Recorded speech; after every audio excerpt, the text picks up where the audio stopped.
Welcome to On the Chain. This is Jeff here with co-host Chip. What is going on, everybody? What's going on, Chip?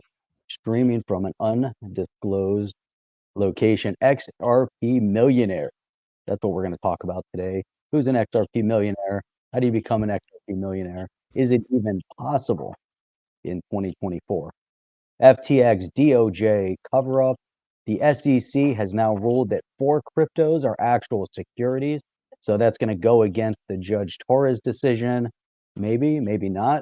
We'll have to talk about that. And maybe those securities or maybe those specific cryptos were actually meant to be securities. Let's talk about who they're actually tied to, what's going on with that.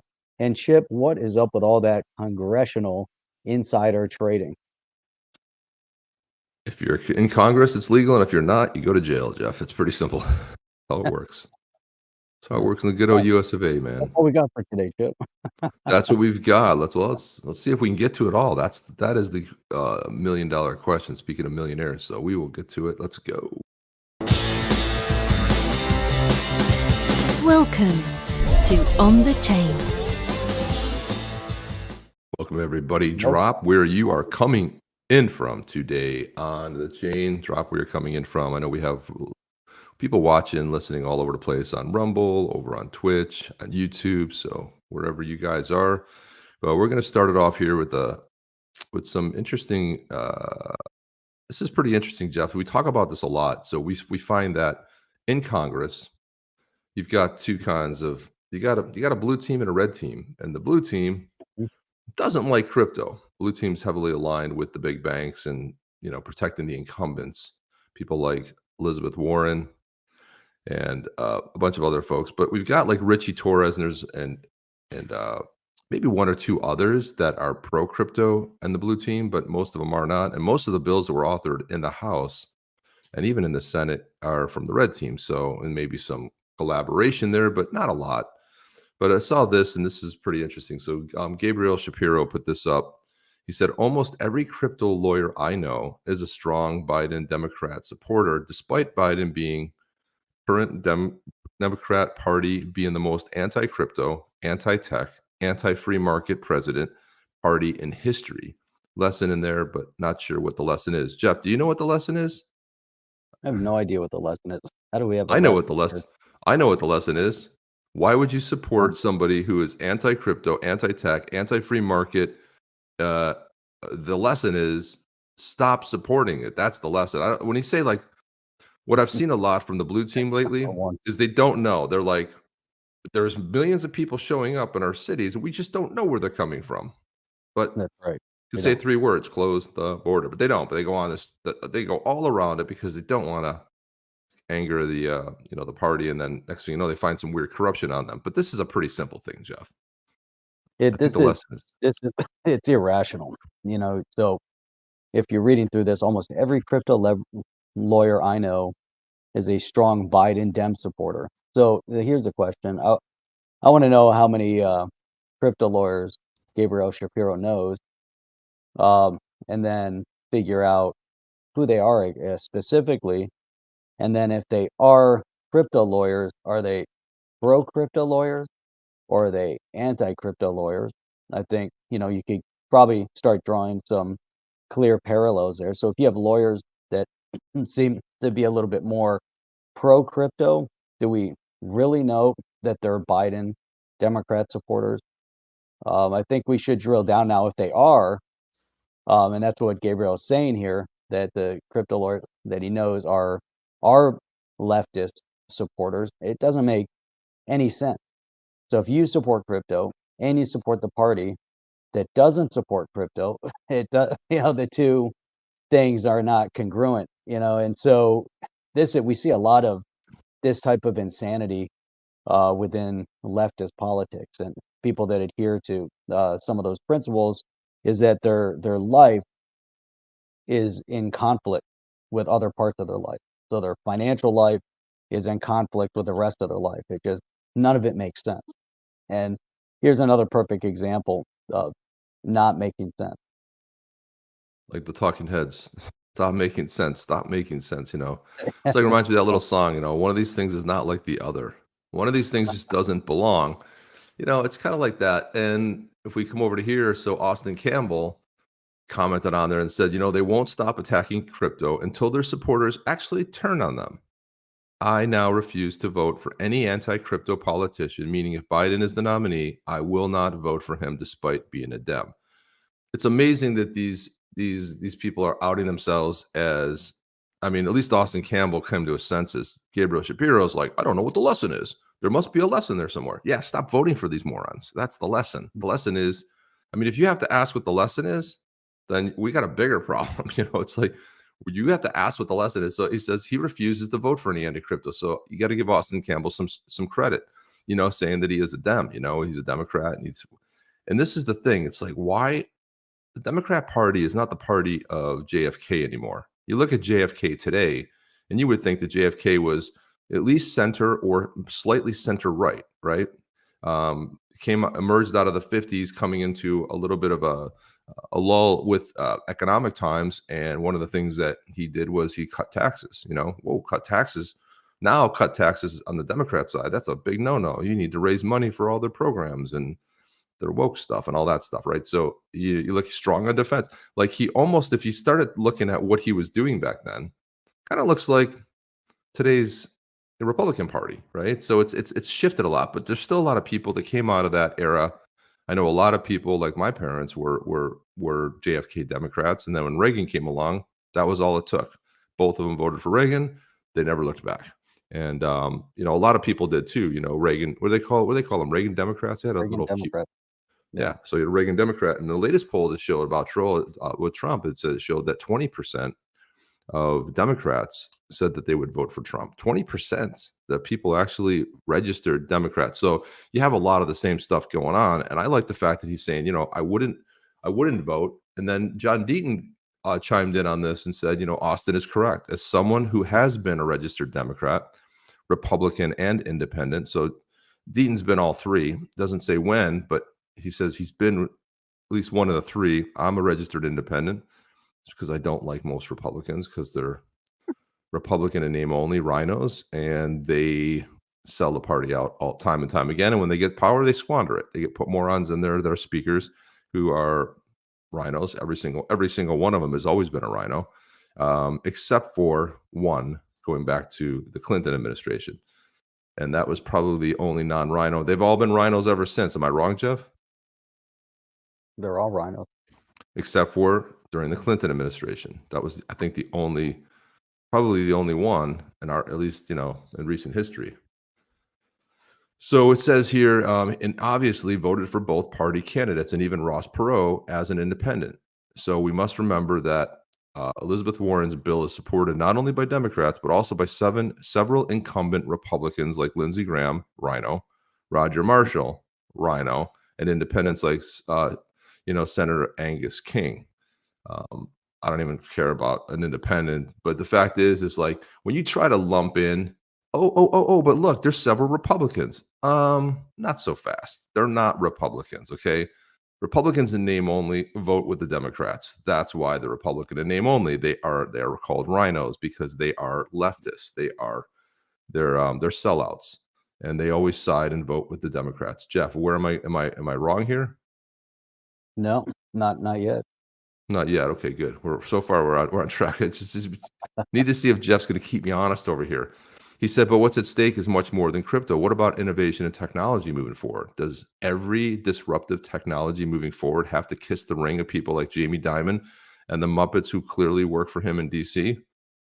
I think the answer to that is yes, they do. They do have to kiss the ring. Kiss the ring. If you support a bill that effectively bans the ownership of Bitcoin and crypto in the United States, you do not support freedom. Hard stop. Agree with that 100%. And I don't care if you call yourself a Republican, Democrat, or independent, because what you are or have become is un-American. Thoughts on this, Jeff? He packed a lot of really critical content into this 1 week. And so some of the things that he's referencing would be the politicians' allegiance to the current financial infrastructure, banking infrastructure, and the lobbyists. hence, kissing the ring of people like Jamie Dimon. And so does that have to be, do you have to keep doing things based on the way the old guard did it? And the old guard is those that are, lifers currently in Congress that, bow down to the will of the lobbyists. But in many of these cases, though, these lifers are so twisted and morally corrupted that they're really, they are un-American at this point. And so, but that's his point, so he's twisted in that direction. But it's interesting. So he's saying if you support a bill that effectively bans the ownership of Bitcoin and crypto, you don't support freedom. And that is a hard stop. But you see people like Elizabeth Warren and others that are Democrats, that are against freedom, that have corrupted the system, that have used their corruption to gain power and elevated status. And yet they will do everything in their power to make sure that the average American can't achieve the same type of corruptive status that they've achieved through the cheating, lying, and stealing that they should all be accused of because they've all participated in. And, so at that point, can you consider a representative who is supposed to be doing the will of the people, and they're really doing it at this point for selfish motivation to enrich themselves and to further their power stranglehold? Uh, they've now lost all sight of what they're meant to be there. But we've also, as the American public and populace, we've allowed it to happen. We've allowed ongoing senators and congressional representatives to be elected over and over and over and over again, regardless of whether they're effective or not effective. And does someone like an Elizabeth Warren actually represent her electorate and her un-American stance, the cheating? She was never held accountable for her fraud and cheating, just like the president of Harvard isn't being held accountable for plagiarizing, countless works while she was in school. You can't allow people like this to lead. However, you have Elizabeth Warren, the president of Harvard, and the president of the United States, who have all cheated, lied, and stolen their positions of power. So, go right back to President Biden, who plagiarized when he was in law school, plagiarized speeches when he ran for Congress the first time, plagiarized when he ran for Senate, plagiarized when he ran for president the first time, and had to bow out of the presidential primary because of the embarrassment that he caused the people that supported him when they came to find out that he actually plagiarized and was caught plagiarizing speeches. Yeah, and it was a joke back then, and that joke is now, is now serving as the resident in the White House. And so here you go, So Crypto Bag Boy says, "Do votes matter?" Votes definitely matter. How you vote matters. It's all critical. Chip, what are your thoughts? Well, I mean, I think there's more. I think the word is, Crypto Bag Boy. I don't know if they do because it's installed versus elected, right? People are installed. And what we've seen is that, going back to even President Kennedy, there was a lot of shenanigans going around, especially around the Chicago area, that we know now today, we know that there was some manipulation going on. And I just don't know who votes. There's been some strong candidates that come out against, and especially more hardcore conservatives that come out against people like Lindsey Graham. Lindsey Graham is now basically the new John McCain, right? They were buddies back in the day, and they were both rhinos. I mean, Trump went after him and attacked him and made some jokes about it, and he was like, he got hammered, right? Because he was basically going against the fact that they, some of the things that they've done and what they voted for. So when we think about, crypto innovation, yeah, I mean, but when you try to smooth it over, this is a typical playbook, right? So from the left side, you got, but there's Republicans and there's an independent. Yeah, but who authored all the bills in the House that are pro crypto? I'm gonna wait for this one because I know that our audience knows who it was, because it wasn't any Democrat. Okay. And going back 5 years, to Warren Davidson's token taxonomy, he had support from, and it's funny, we don't hear about who's the guy from Orlando? What's his name? Darren Soto. Darren Soto. We don't hear Soto. about. Almost don't even hear about Darren Soto. Almost seems like he stepped back in line, lockstep with the party, because we never see his name. He co-sponsors, but Darren Soto and Richie Torres are like the only two. But the Republican, this is a dead thing. So when I see the people in our I've talked about this time and time again. 95% of Washington compromised. I talked about how it happens. We don't have to go into that. But once they got something on you and they set you up pretty good, like one of the Republicans was on one of these talk shows, and he was talking about you're traveling on business. You go down and have a cocktail at the bar. Attractive young lady steps next to you, starts laughing at all your jokes, ha ha ha, touching you, doing all this stuff. They snap a few pictures of you, and then they say you were out with some woman and you could have been possibly cheating on your wife. And this is exactly how it happens, right? So they go like, well, we can make this public unless you vote this way on this bill. And this is kind of how it is. And most of them will compromise. There's a few, the ones that aren't, because nothing they try to take them down with sticks. Matt Gaetz, the perfect example. They came after him with everything, right? There's a few of them. You can count them on maybe one hand. There's ones that kind of go in and out. Guys like Ted Cruz, which you think is super conservative. Guys like Marco Rubio, you think he's super conservative, but then they vote a completely different way. And you're like, that makes you think, are they compromised?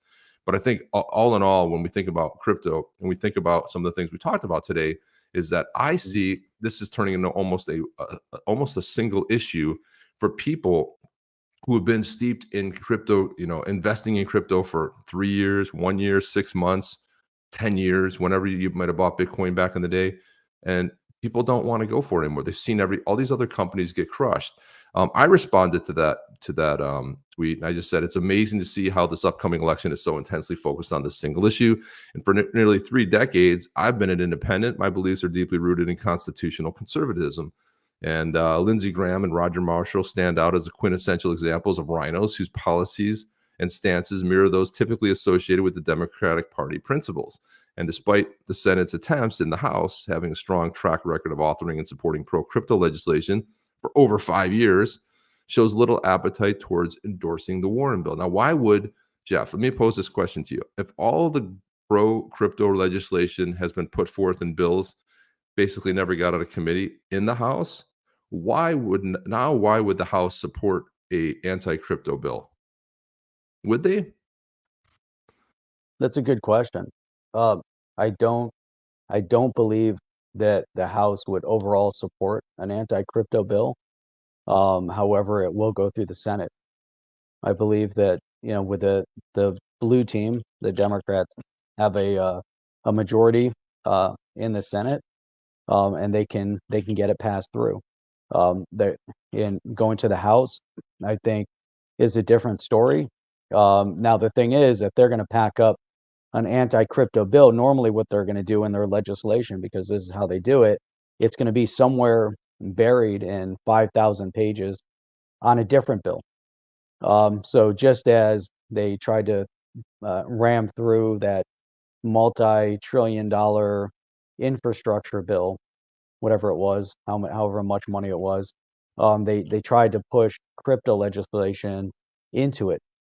And there was a lot of wheeling and dealing over that because they were trying to control, regulate, but more control the outcome of cryptocurrency. So I think the lines are very, very clear, and I think they're coalescing to be even clearer within the House, at least, in terms of who supports freedom, who supports limited government, and who supports the exact opposite.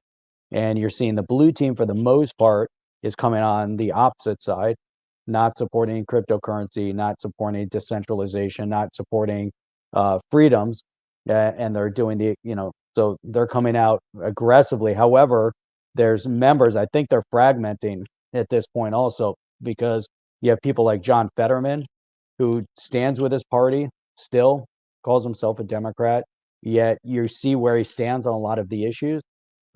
He's coming out in some circumstances completely on the opposite side. He's paralleling himself with the Republicans, with the red team, as is Richie Torres on specific issues.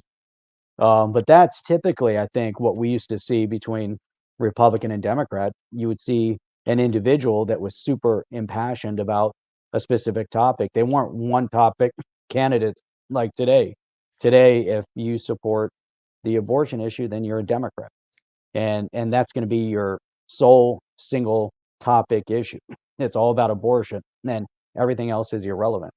And now, so you take someone like an Elizabeth Warren, she's pro-abortion and she's anti everything else that would be beneficial to the United States from a freedom perspective and an economic perspective. But Federman, Richie Torres, and a handful of others are coming out, like we talked about, where you had the like a JFK type Democrat. They're strong in certain issues and still a little bit soft on some social stance.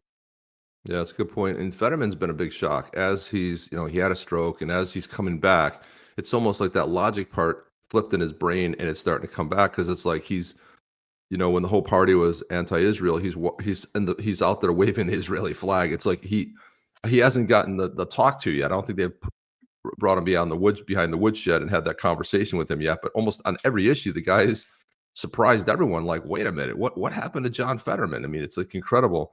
I wanted to put this up right here. This is Crypto Ryan 17. Thank you for that support. He says, inspired me to start my YouTube last year, going well. Well, I asked him to drop his channel. Drop your channel in there so the rest of us can follow you. But that's awesome to hear. And we need more. I think it's just Crypto Ryan in there. I think I've seen your channel. I might be subscribed to it. But it's just go to Crypto YouTube. But go ahead and drop it in there. Make it easy for everybody. Drop your YouTube channel in there.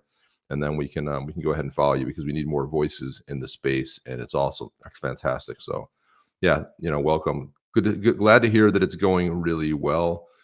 So Tom Emmer, who has always been very pro crypto and almost everything, appreciate that. Crypto Bag Boy, thank you for that. Gave us a super sticker. Appreciate that, guys. Always fantastic. And guys, what we always love about this, doing the show is that there's another show going on in the comments, which is incredibly fantastic comments coming in that are well thought out and everything. Here we go. Oops, wrong one. I meant to go this one. Fetterman is a byproduct of Philadelphia election fraud. I don't doubt that for a second. Fetterman is taking zinc and doing red light therapy. So there you go. Maybe we need to get the rest of the Dems on that red light therapy and some zinc. What's up, BZ? Good to see you as well. And what do we see? Yeah, Peaky Blinders in here. Jim D. Got the coffee and the big clap. But so we know that Warren Davidson, who we've had on the podcast, also Tom Emmer we've had on the podcast, two very pro crypto, one in the House, one in the Senate. And this is really exciting to see this. So Tom Emmer came out and said Gensler's SEC sides with Wall Street, not Main Street. He said he's proud to join Warren Davidson as a co-lead on his bill, the SEC Stabilization Act, so we can hashtag fire Gary Gensler. And that's what that does. It basically eliminates his role. And I guess in a way, if you set up it's set up more fair to have a more of an even sided, where you have to vote and you don't have a ringleader like the chair that's basically deciding all principles. Because look at someone like Crypto Mom, right? She's sitting on the sidelines, pro crypto, everything, but her voice, anything she puts forth doesn't matter. And this is part of the problem that with the SEC is you got somebody anti-crypto and they're going to be on the crusade and they're going to make the whole entire SEC go anti-crypto. What do you think about this? This is pretty exciting here. Jeff? Yeah, so I think what we're seeing here again is Warren Davidson taking a lead role in producing some sort of legislation that is going to support the growth of cryptocurrency. Like you'd mentioned, Tom Emmer definitely on the same side. I was looking up trying to figure out where Darren Soto is, and I think he joins in as co-sponsor. He's potentially on different committees now also, so I think that's a big part of what happened. So we'll have to look and see where he comes in. But here's two big champions right now, and as you had mentioned, we've had them both on the show. Both are extremely pro freedom. They're pro economic growth, They see this new technology as a means to have a leadership role again from a technology perspective and an economic perspective in the world.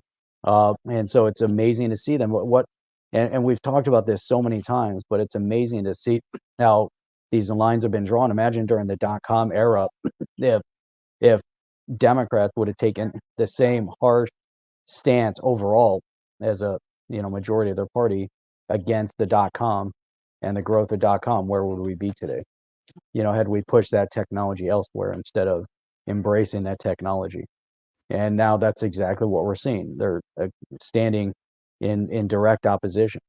And had they supported print media instead of .com and said, we got to crush the .com, make it impossible for the .com companies to exist, maybe they would have supported brick and mortars. And we saw them, actually, they tried to do that. We saw a lot of the naysayers as they attacked Jeff Bezos and Amazon, and they mocked him. I'm not saying it was from the Democrat side, but there were people, out there that were, the talking heads that you'd mentioned.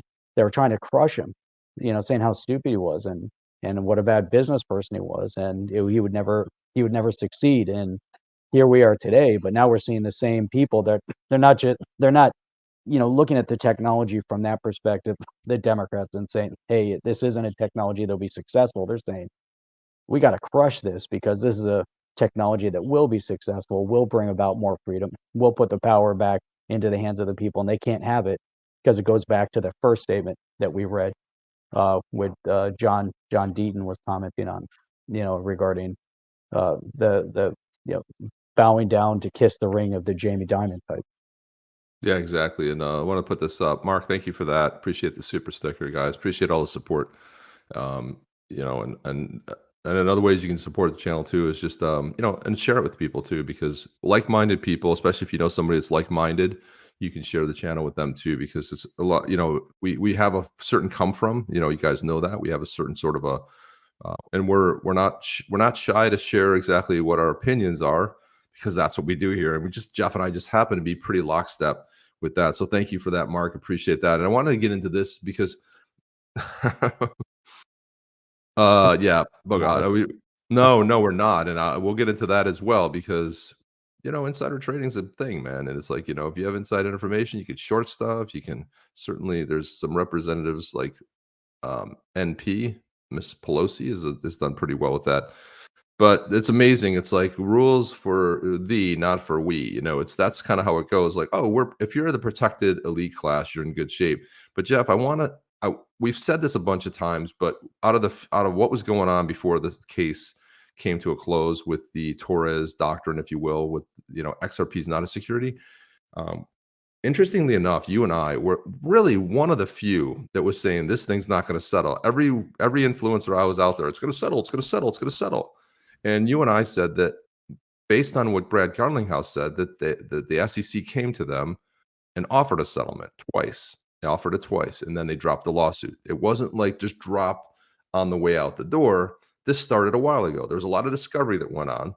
This didn't start in December. They didn't write this 70-some page complaint, and then drop it because they were headed out. The former chair, Clayton, was headed out the door. This had been going on for a while. It just so happened that before he left, they dropped it, but it was prepared and ready. It wasn't something new, right? But you and I said it wouldn't settle for that exact reason. We brought it up time and time again. We got mocked. People said, you're crazy. We made bets that it was never going to settle. We won bets. Steak dinner. We still have to talk about that. But here, still waiting for that steak dinner, but it is kind of an issue. They both of Mr. B and Alex have said, hey, let's do this. And it's just a matter of logistics at this point. But they have been very willing. But Jeff, I wanted to put this up because Stu Alderati, who's the general counsel for Ripple, I want to throw this up here. Before the SEC sued Ripple, Chris and Brad, 3 years ago today, they offered us the following settlement. The SEC would announce to the market that XRP is a security, and the market would be given a short window to come into compliance.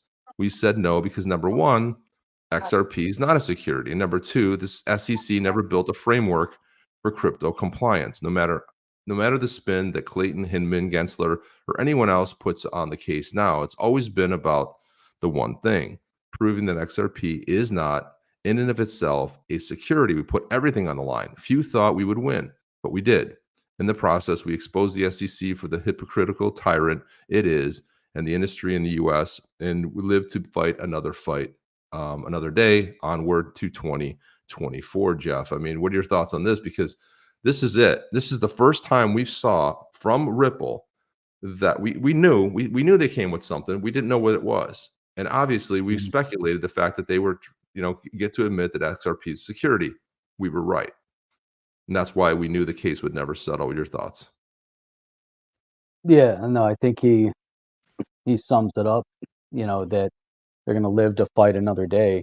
I think this is really, really, key, because the one thing that Ripple had done was, stay very staunch in the fact that that they were supporting not just Ripple, not just XRP, but the entire crypto industry.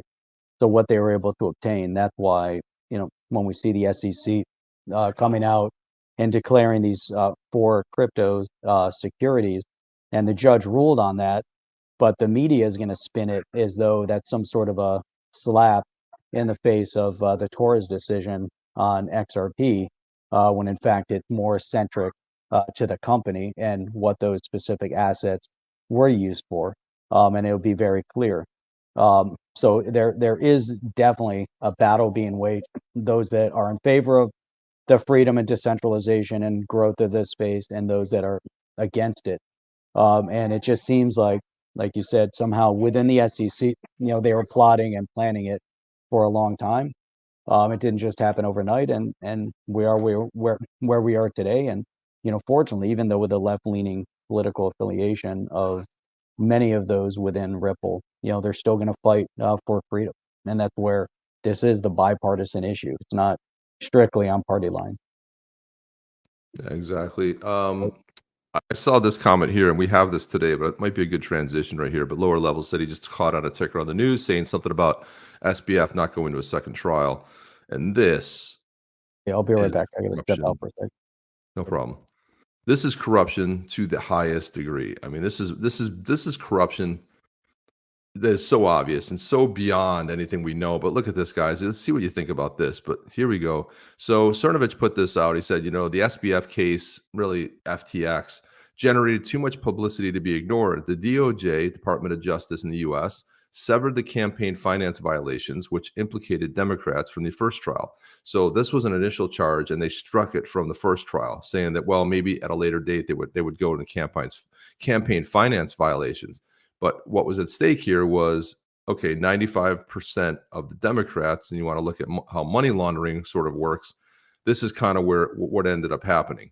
So they declined to move forward with the second trial. No bribes will be made public. Mop-up operation complete. Better yet is like the cover-up is done and complete. So you've got this complicit left-leaning DOJ, which is like, nothing here, nothing to see here, folks. There's nothing to absolute look at. Everything's cool. We don't need to go into a second case. We'll convict them on this stuff. And so who gets out? Who gets away with this? Well, you don't have the Democrats fly away protected and safe. And this is where we are right now, where if you're one of the elite class, you're fine. You're protected. You make it to Congress, you're good. If you cross the line or cross a couple of Dems or Republicans, we've seen it on both sides. If you get a little bit out of hand, they will take you down. They will take you out. Menendez is a perfect example of this. But he 10 plus years ago had another similar situation, which I think in a lot of ways is a lot worse. And he got in line and he, said the party mantra, and he stayed another 10 plus years in Congress. And now, they caught him stepped out of line again. And now they got gold bars from a foreign country and payoffs and all kinds of stuff. And well, he's in trouble again. They want him to kind of step away. So this is how it is, right? It's a very elite inside sort of a class, where if you don't go party way and you sort of break ties with the party, Jeff and I always talk. We say like that maybe Richie Torres is next on that list because he's been stepping out and been so vocal and pro crypto. He's been phenomenal in these hearings, and that goes against the party sort of mantra of anti-crypto, anti-innovation. Let's protect the incumbents. This is where it's going, and it's interesting to see that. How long is it going to take before all of a sudden Richie Torres has something on him? We saw that happen to Mayor Adams out of New York. He didn't say anything too bad, but he was like, I don't know, our budget's pretty bad. We don't know what to do. I'm flying to Mexico. And boom, all of a sudden, his campaign finance, a person raising money for his campaign, all of a sudden they're under investigation. And there was some some foreign contributions that are against, that are illegal and blah, blah, blah. So this is how they get you, right? So they do these things ahead of time. So if you step out of line, they can knock you back in line, or they can take you out if they want. And DC Drano said this here, where he talked about this. This is insane corruption. FTX snowplowed millions of dollars into the Democrat campaign accounts. The Department of Justice separated campaign finance charges from this fraud trial because, that doesn't have anything to do with it. Now, after being convicted for fraud, they're dropping the second trial for campaign finance crimes. We've implicated too many Dems and rhinos. And he's absolutely right. Rhinos, Dems, same thing, right? Republican in name only, they're the same. So this is what we say, like, well, the Republicans, well, which Republicans? The rhinos are the ones that received the funding, right? People like Murkowski and Collins. I mean, these are the two, that were on that list as well. And hang on a second here. Yeah, I know our government is corrupt, but sometimes things like this even surprise me. Corruption at the highest level, and this is how you get to go ahead and skate because you're in the protected class. And we already convicted the guy. There's no need to proceed with something that would implicate the Democrats and the rhinos. So it's pretty incredible here. Prosecutors said strong public interest and resolution of their case against the former billionaire outweighed the benefits of a second trial. This is pure garbage right here. Feelings or how people thought about it has nothing to do with breaking the law. And this is where they always say, well, we already got him on fraud. We don't need to, he faced 6 charges that have been separated from his first trial. These included campaign finance violations, conspiracy to commit bribery, and conspiracy to operate an unlicensed money transmitting business. Now look at the first 2 right there, directly implicate the rhinos and the Democrats, right? The blue team. So bribery. Well, what do you mean bribery? Yeah, campaign finance, illegal contributions, and the bribery, right? Hey, vote this certain way. Let's get my crypto legislation passed that I'm authoring, that I'm sitting down in meetings with Gary Gensler. No, don't look this way. There's nothing to see. It's just incredible to see where we've been, where we've started and where we are. I always see that on X. It's like where it started and where it ended, right? That's kind of where we are. It's incredible that we have, let's see. Yeah. So thank you, Karma. Appreciate that. Here, good morning. OTC about before work. Chip, missed you on I was on Uncle Buster's show. That was good. That was a fun thing. That was a fun it was a departure from what we do here, but I always enjoy it. And it got into, it was a good time. I enjoy the diversity of thought on there, but I do think that, let me see, there's something else we have in the bag here. So here it kind of lays it out right here. So someone made a great comment. So it said the state of New York is charging Trump with fraud for paying his loans back on time. That's not what they're charging him for fraud. The fraud was that he inflated the value of Mar-a-Lago and other holdings that he had. This is what the court case is alleging, and saying that because he inflated the values, they put Mar-a-Lago at $18 million. By the way, there was a brand new one of the largest mansions, I think, in Florida.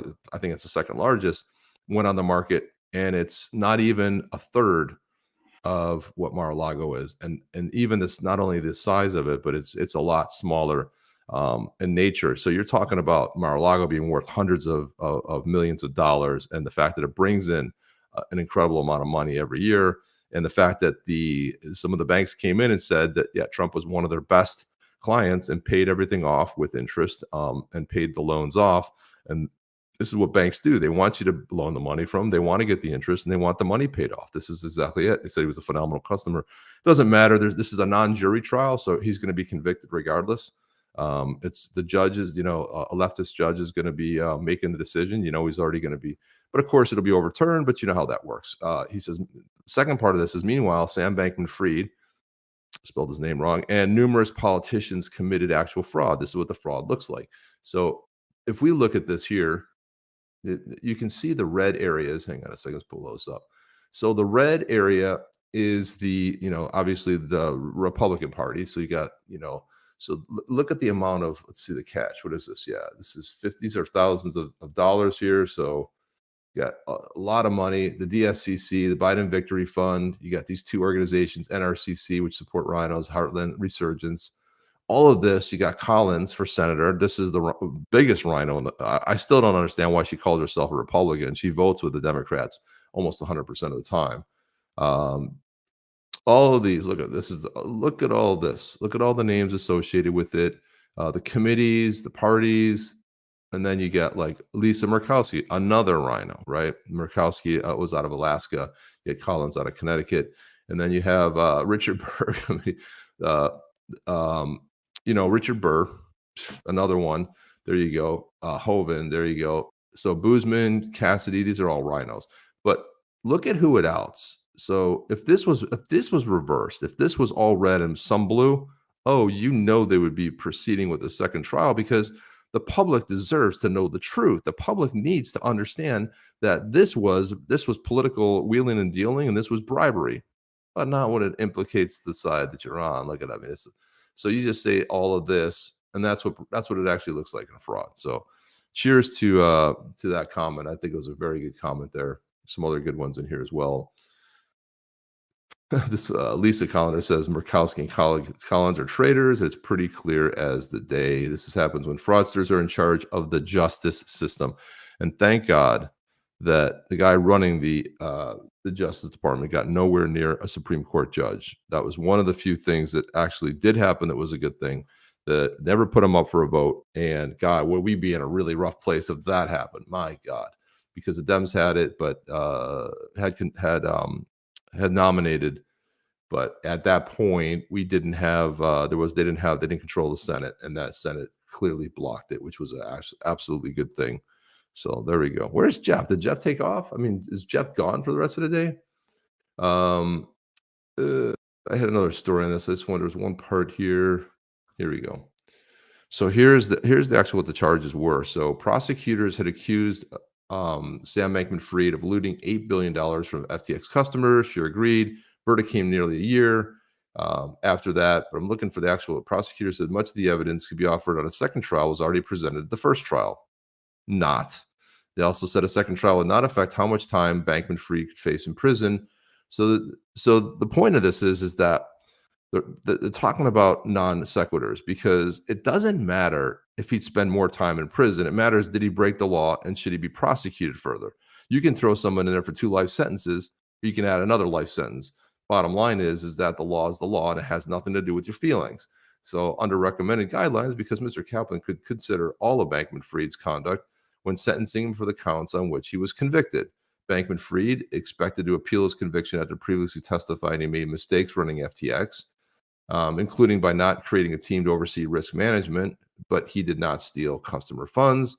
Sam Bankman-Fried also thought the borrowing of money from FTX from his crypto-focused hedge fund, Alameda Research, was permissible. So you got this guy that was given hundreds of millions of dollars in venture capital funds, didn't know basic rules like that you and I know, right? You can claim ignorance to it, but anybody that's ever run a business, you never conflate funds. You don't use funds from this thing to pay for this thing over here. Anybody that's ever run even a small business, even a small side hustle, knows if you even had it did taxes one time with the CPA, they would say, no, you this is a no, you can't conflate funds. But apparently he didn't know any of this stuff, right? So of course he knew. It's just it was just a way to cover for it. MIT graduated, been jailed since I thought this had the charges in it. But anyway, we kind of already talked about that. But let's see, moving on. Let's see what we got here. This was so Gensler put out something the other day, and it's so funny. On X you have something called community notes, and it's where somebody will go ahead and it's more or less. We used to have fact checkers over at Twitter, and they would say like, "Well, this isn't true," and they would come out with some BS thing. And what they created was something called community notes, and what that is that it's crowdsourced, and then you can vote yes, it's on par, or it's not. And like Elon Musk came out and said that roughly around 80% of it's spot on, which is better than the 100% of not being spot on the way it was before. Anything leaning right was fact checked and proven to be false, and everything left was 100% spot on. So instead of it happening internally, it's happened externally. And guess who got community noted? Gensler, the fraud, got community noted. So Gensler was on. We'll put that up there. But anyway, Gensler was talking on CNBC. We played the clip before here, and the community note was here. This is good. Let's see. You got to go to Rated to see what it is. So Right. there's a lot. Hey, buddy, I was wondering that was a long water run, man. Did you go down the street to get that? To go buy it. No, my friends were leaving. Oh, gotcha. Right on. Help them put the suitcases in the cars, and that's cool, man. So 35 degrees outside. Damn. Yeah, so he said there's a lot of non-compliance in the crypto space, undermines confidence when so many people have been hurt, and all they can do is stand in line in the bankruptcy court. Further, it can make it hard for the good faith actors to compete. That was Gensler. And then it got community noted. Crypto companies like Coinbase, a public company that the SEC oversaw the listing of when it went public, have been trying to gain clarity on SEC guidance for compliance for the past few years. And the SEC hasn't taken a clear stance and has relied on regulation by enforcement. And then they go ahead and put a Reuters post up here and a Forbes post to back it up. I rated it as helpful because it's spot on. But this is where now anybody, and it's so funny, Biden puts up posts that get community noted, that when he comes out, especially he takes credit for the $35 cap on insulin. When he came into office, first thing he did was he took Trump's $35 cap on insulin and he got rid of it. A year later, he comes back and resurrects it as his own. Look what I just did. I mean, it's just beyond comical, right, Jeff? Remember plagiarism. It was his entire career on plagiarism. You're right. It is a form of plagiarism, though. And then they put up these two articles right here that kind of talk about it. The SEC says no to new crypto rules. Coinbase asks court to review, and there's a whole article on that. And then they put this one up too, which is regulation by enforcement in crypto assets, and this is another good one to support it as well. So, what are your thoughts on that, Jeff? I mean, it's nice that we actually have a way to keep these guys in line, and I've seen community notes backfire too, where they kind of were just a little bit wobbly and off. But if you get enough people voting for it, then it sticks. But at least it's something, right? At least it's it creates a little more discourse and conversation over a post. But where it backfires is if you have all the trolls that come out and start, voting or just commenting on stuff that might not be 100% inaccurate. It just continues the discussion, but you have to be able to call stuff out. I mean, if it's BS, it's BS.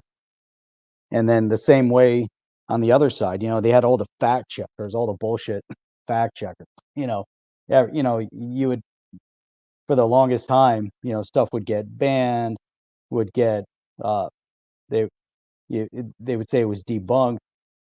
They try to deplatform you. So having community commentary on this, is I think it's a good thing overall. Yeah, I think so too. It's definitely a good thing, especially you got perfect. So. And then Javier Milei, who is the new president of Argentina. This was an interesting story here because he said that he will not allow Argentina to join the BRICS nations.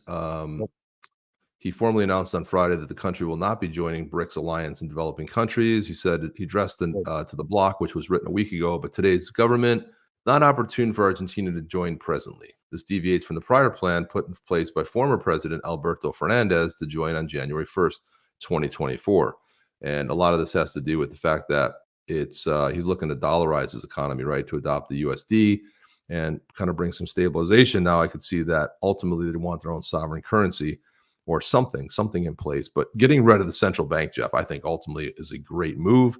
And this is the move that the U.S. needs to make. And I think that Trump is the guy to come in and do it because it's highway robbery. It's never benefited we the people. It's a system, an instrument built on debt that you can never escape from. And we don't even know what their books look like. And I believe there's a lot of fraud if you take a closer look. Yeah, no, without a doubt. There definitely is. And what we're seeing, we're definitely seeing a trend in the right direction. And so if you take where Argentina is going to be going and is going, kind of the path correction, the adoption of Bitcoin, the adoption of crypto, to help balance their economy, to start building their treasury. We see the direction that El Salvador is going. El Salvador is now offering citizenship for $1 million donation in Bitcoin. So there's a lot of things that are in development right now. And so the one thing I think that's also very clear is that the manipulators are now being put in check. It's not everywhere because we've seen some countries go the wrong way. Look at what happened in Poland. So how is it that you have all these years, year over year over year over year of conservative election, and all of a sudden a leftist gets in? Stolen. That'll be it, right? Exactly. That'll be a course correction. The U.S. needs a course correction. Argentina had a course correction. El Salvador is going through a correction. We're going to see other governments in Europe that will have to go on a course correction. It all starts in the U.S. though. The other dominoes are falling, mainly because of where the U.S. is positioned. But it's a very, very critical dynamic that you have Argentina moving to the right to try to topple the corruption. And it wasn't just the politician coming in; it's a politician with these ideas of bringing the power back into the hands of the people and getting rid of the infrastructure that has corrupted for so long.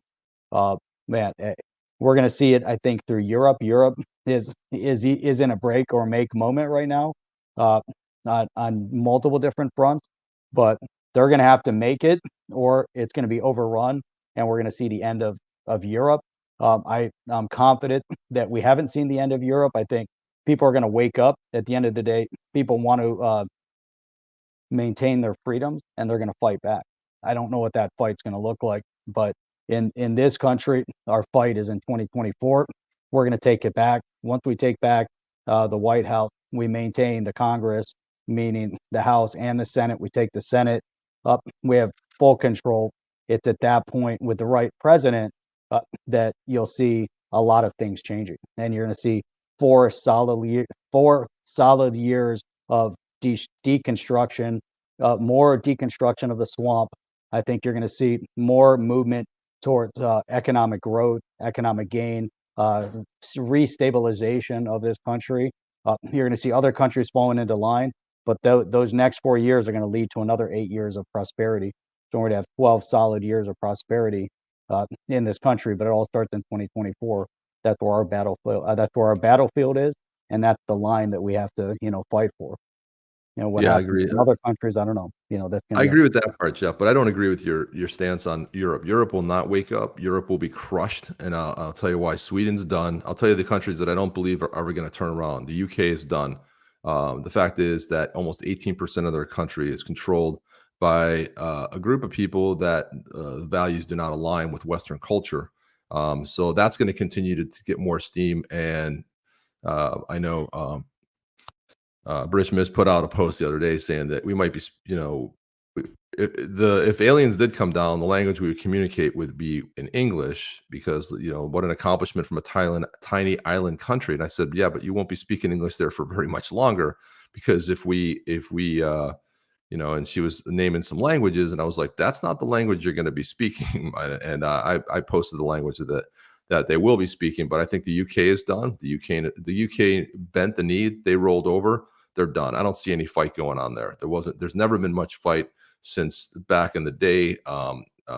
Those legendary battles, those are over. I think Sweden's done. Germany is surely done. Now, with Geert Wilders being elected as the prime minister of the Netherlands, only came to shove is when they went after the farmers and they started attacking. And they started, this really abusive policies. They woke up, and so it can happen. But it has to take something very egregious to happen. And what's going on in Germany right now is they're buying energy. They shut down their nuclear power plants. They're buying energy. People can't heat their homes. This new green deal has been destroying these countries from the inside out. And they're known for manufacturing high quality of innovation, especially when it comes to design. And that they're outsourcing almost everything. They're buying power. It's a mess right now, and they've got pockets of Germany that are really in big trouble. So I don't know that it turns around. Looking back to World War II, Jeff, they just they rolled over and they said, come on in, and we're not gonna do anything. There wasn't a lot of fight there. I don't see any fight happening today. Very few countries will stand the test. I think it's going to fall down to the people. The people have to make that choice. They have to I think decide, they made it. what's going to be. Yeah, they've decided to just roll over. But I think, what we're seeing, Gerd Wilders, I mean, he's been, in politics for a long time. He's been extremely outspoken. You have the same outspoken critic in England. It's just a matter of whether or not they're willing to stand back up again and do what's right, meaning taking their country back. It's a good question. When you have a large percentage of of uh, of immigration to the country that isn't coming to your country because they love your country and that's why they're immigrating, but they're immigrating to your country to fundamentally change the face of your country to something else. That's an invasion. They've allowed that invasion to take place. Europe overall has definitely allowed the invasion of immigration from all sorts of countries. There was an interesting YouTube video with a woman, full hijab, and I forget what country she was in. I don't know if it was New Zealand or wherever she was, and she was just saying that let's say it was New Zealand. There's too many New Zealanders. There's not enough, people that believed in what she believed in and looked like how she looked. And she said that's all going to change. And so why should that change? Why are you going to a country to fundamentally change it? That isn't the reason why you go there. You go there because you love what they have to offer, and you go in there to be part of what they've built, not to fundamentally change it to the shit that you came from. And that's what people are going to stand up against.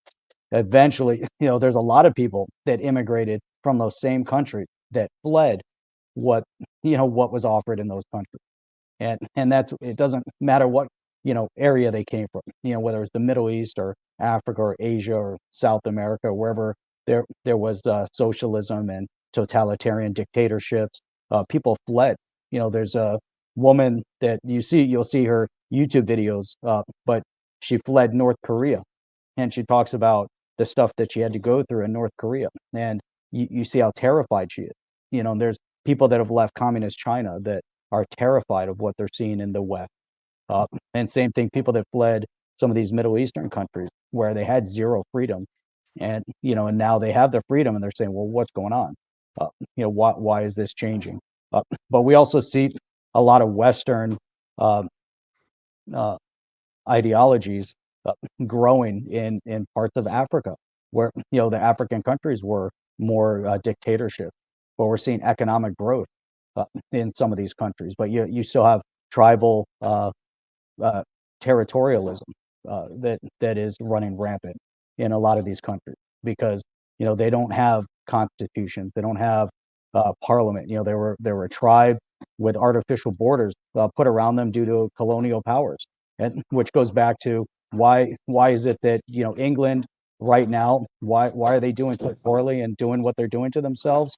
It's a self-fulfilling prophecy of destruction, because they're guilty based on their colonial past. But it was their colonial past that has led the country, the whole world, to a whole new direction. For good or bad, what they did then to see where we're at now, where the common language is English across the world, and the reason why there's business and people can transact across the world, because there is a common language. There was a common currency. There was an agreement to our reserve currency status. There wasn't the chaos that BRICS is bringing, where people are going to use rupees and yuan and all these unstable currencies that nobody wants to hold to transact in business. It's like, so what?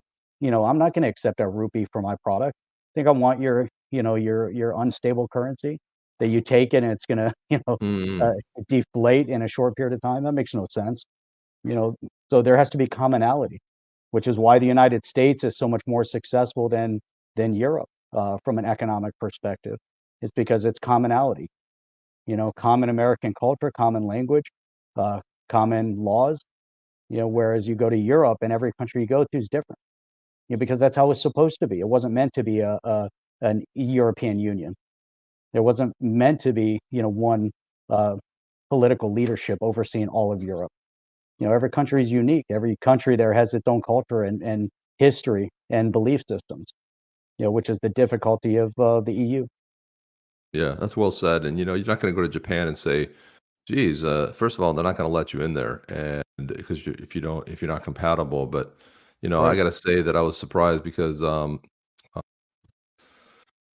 saw a post that Moonwalker, crypto Eddie, and they had met for lunch and they left their pocketbooks there, and they went and got food and they came back. You would never do that anywhere in another country, but that's just how Japan is. Japan has a code of honor. Japan has, there's very low crime there because morals mean something, and people stand up for something. So I think it's great. Michael Savage used to say, what makes a country? Language, culture, borders. Language, culture, and borders. That's it. Those three things combined, you lose one of those, you'll lose your country. If you don't have you have open borders, you lose your country. If you don't have like that commonality of language where you say like, well, if you go to France, why would they go like, I don't like France. There's a lot of expats here from English speaking countries. I think we should change the national language to English. No, it's going to be French. But this is the idiocy. You think, well, that sounds stupid, but they want to change the language here in the US. They don't want to make in places English be the common language. They want to be like, oh no, we don't want to infer that on anybody. I'm sorry, that's part of the language, culture, borders, and that's it. I saw this from Jim D. He said, it seems no matter what nation or government ideology, humanity is in constant struggle between good versus evil men. It's always been that way. And now with the digital stuff, there's more tracking. You can, with your mobile phone, they can see where you are, what you're doing, how you're doing it. And it started with the Patriot Act. You start giving up freedom. You want to trade freedom for safety. And, the framers warned us about that. I have one more story that we did tease in the beginning that I want to get through. Elizabeth Warren said, people who serve on the highest court in the land should have to follow common sense ethical standards. As part of my plan to root corruption out of Washington, the cat calling the kettle black over here. I've got a bill to make the Supreme Court justices follow a binding code of ethics. Really? I said, well, regarding ethics, do you believe it was acceptable to falsely claim American Indian heritage for career advancement? Many would have resigned over such egregious misstep, but yet you chose not to. This raises serious questions about your moral and ethical principles. Again, this is a complete nutter. I can't let that go, Jeff. I'll be talking about it to the end of time. I also said, I was on a roll here, Jeff. I also said, well, why not start with Congress, address the widespread insider trading, organize more town halls to truly listen to the people that you claim to represent, and go do a town hall on cryptocurrency and watch you get shouted out of the building.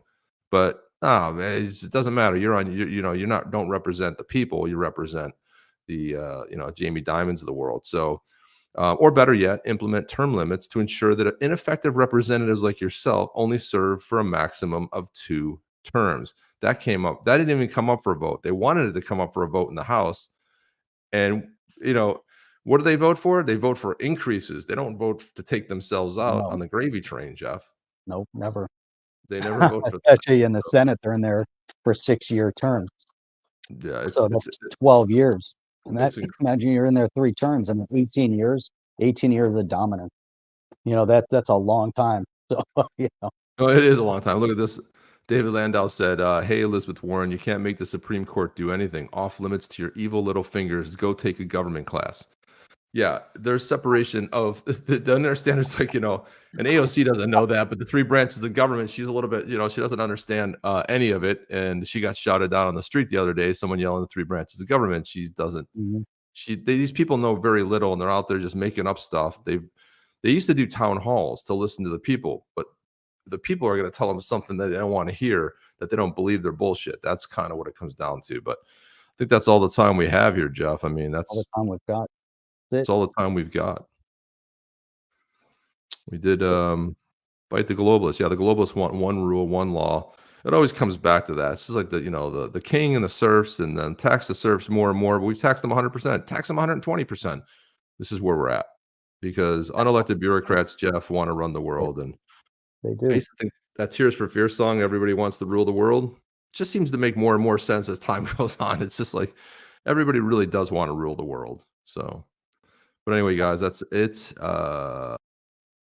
Jim D says he's losing all faith in democracy. How can we? Well, democracy, we're a constitutional republic, but democracy itself is majority rules. Thank God the framers put in the electoral college. Otherwise, we would be in serious trouble because Hillary would have won because she had 4 million, more votes than Trump. How can we expect excellence when 51% majority guarantees mediocrity? That's Solid right. point. Can't argue with that. That's right. It's not even mediocrity. It's below average. Yeah, It's well, right. Mediocrity might be a step below up. mediocrity, right? Yeah, mediocrity is actually a good thing for them. They want to oppress and suppress, and they don't want people to succeed, even to mediocrity. It's all a travesty. It's a sham. And that's where we're at. And to your point, Chip, and people seem to forget that we're not a democracy. They try to use democracy and our constitutional republic, synonymous with one another, and they're democracies and a constitutional republic, and we're the only ones with a constitution that tells the government what it cannot do. Correct. And that's a very important thing. And we have two critical amendments in that constitution, the first and the second, and they're there for a reason. And that's, people seem to forget about that too. And these states that have a lot of people in them, like California and New York, we don't want the entire country to be dictated and ruled by the crazies that occupy those two states.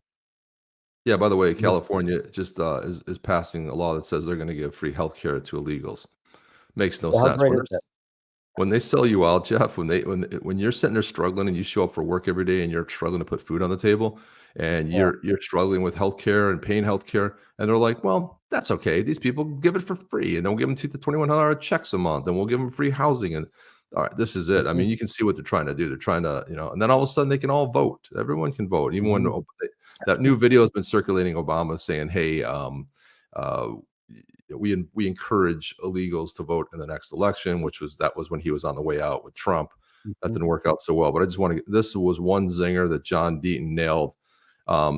Eric Bakunis put this out. He said BlackRock just dropped its updated S1, and it does name the APs Jane Street and JP Morgan, which is kind of ironic. Looks like we have our first horse at the starting gate. And here John Deaton says, well, how about that, Elizabeth Warren? Jamie Dimon's JP Morgan is involved with Bitcoin, despite its only use case serving terrorists, drug cartels, and other criminals. Or maybe you and Jamie Dimon are simply gaslighting the American public. Beautiful comment. Beautiful comment by John Deaton. Absolutely, just spot on. It's incredible. And then Stephen Naroff said, actions speak louder than words. Transparency seems elusive when it comes to Warren, Dimon, Gensler, and the rest. They're not serving the American people. They're positioning themselves to benefit financially, and they should be shamed. Shame, Jeff, shame. But that's all we have. I keep saying that's all we have. We have one more. Not it. We're done, Jeff. We're done. That's all we have for real. For real. I mean it this time. I'm serious. Pork roast. That sounds good. Pork roast. Yeah, the pork. Great show. Happy New Year, guys. Thank you for all the support. We really appreciate that, guys. Crypto Bag Boy, Mark Smithson, and I think I might have been one other, but thank you guys. Really appreciate that coming in big with the support there. Yeah, and thank you everybody over here on YouTube, everybody over on Rumble. If you guys have not yet followed us on Rumble, make sure you guys do that. Go check us out over on Rumble and hit the follow button. You can follow us over there, and we put a little link in here. So check us out from YouTube. Go check us out over on Rumble as well. There's some more in-depth coverage that we have on twice a week over on Rumble that doesn't show up here on YouTube, and so that's important. You can make sure you guys are on both sides of it. If you're hanging out over there on X, come check us out on Rumble as well. Really important. And Chip, we're not going to be on Sunday night because it is New Year's Eve. Correct. So happy New Year's to everybody out there, and have a great one. 2024 is going to be the year of. It's the year of the dragon, and I was born in the year of dragon, so it's bound to be, according to Chinese folklore, it's supposed to be a phenomenal year for me. We shall see how that works out, but yeah, it's the year of the dragon. So I dropped the link. Another way you can support the channel too is the Badass Yetis White Tribe. I just dropped that in there. That's minting pretty well. But guys, if you want to pick one of those up and join the Discord as well, and also the Blue Tribe, you can go to XRP.cafe and grab that as well. New Yetis. We don't have new Yetis, but we Well, we do have new Yetis. We have two tribes up there right now, but we do have a new NFT project that we are dropping soon. A little departure from, it's still in the badass class of things, but it's just we'll be dropping the badass chimps pretty soon. We're still waiting on that. And that is going to be hopefully on the ordinal. Yeah, hopefully on ordinals. We'll see if that works out. Also, too, if you guys want to try some tasty coffee, the best coffee out there is the Badass YETIS coffee. And this coffee here, if you've never had roast to order, your order comes in, it gets roasted, and beans get sent out. Super fresh. Everybody's been happy. A lot of repeat buyers, which tells us that must be doing something right. But there's your Badass coffee. And if you own YETIS, you go into the Discord, you get a discount on that. That's our utility right now. So, and if you own a couple more, you get a higher discount, but you can go in there and get a discount off the coffee. So that's how it works, people. How we roll. That's how we roll, yo. And that's how we get out. So we're going to get out of here. Appreciate all you guys as always. And we will see you next year. That sounds weird. We'll see you next year. See you next year. Which is Wednesday night. Yeah. Let's see a year from now. Yeah, we'll see you next year, which is Wednesday night. So there you go. We won't be on tomorrow. Wishing everybody in the On the Chain family a very happy new year. It should be an exciting year for crypto, and we got to keep fighting the good fight. It's going to be a big year, like Jeff said. That's our fight. Our fight is this next election. A lot of it rolls and depends on that. And it's going to be 2024 will not be boring by any measure. 2024 Bitcoin having coming up. We'll see. But that's all we have, guys. We will see you guys on the next one. Chip and Jeff out. Are you down with OTC? Please like, subscribe, and click the bell to be notified when the next video drops.